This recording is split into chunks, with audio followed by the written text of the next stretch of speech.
প্ৰিয় বন্ধুৰা, এই নিউজটা আগে দেখে নেন, তাৰপৰ আমি কিছু কথা বলবো। মুখ্যমন্ত্ৰী মহোদয়ে বানপানীত ক্ষতিগ্ৰস্ত হোৱা প্ৰতিটো নামঘৰলৈ 1 লাখকৈ টকা আগবঢ়াইছে। আমি মুখ্যমন্ত্ৰী মহোদয়ৰ এই ব্যৱস্থাটোক আমি আন্তৰিকতাৰে ধন্যবাদ জ্ঞাপন কৰিছো। আমি ক'ব বিচাৰিছো যে বানপানীত অকল নামঘৰে ক্ষতিগ্ৰস্ত হোৱা নাই, বানপানীত মছজিদো ক্ষতিগ্ৰস্ত হৈছে।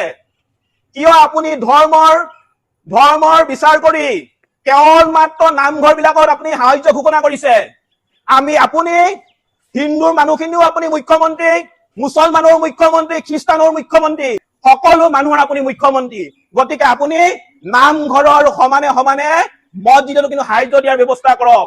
আপোনাক আমি ক'ব বিচাৰিছো, এই বানপীড়িত সময়ত, এই দুৰ্যোগৰ সময়ত আমাৰ উজনি অসমত বসবাস কৰা হিন্দু মুছলমান সকলো মানুহ কিন্তু ইজনে সিজনৰ হাতত হাত ধৰি আগবাঢ়িছে।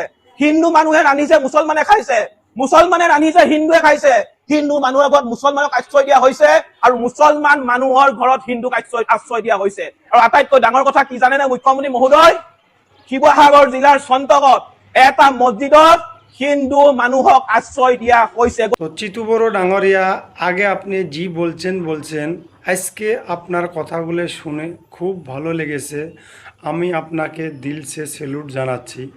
তো খালি বানপানি বলিয়ে না, বানপানির পরেও যাতে আমাদের সব জাতির মাঝে এইরকম মিলাপ্রীতি থাকে, হিন্দু, মুসলিম, শিখ, জৈন, বৌদ্ধ আদি সবাই মিলে যাতে আমরা আমাদের আসামখনক এক সোনার আসাম হিসাবে গড়ে তুলতে পারি, এই কামনারে।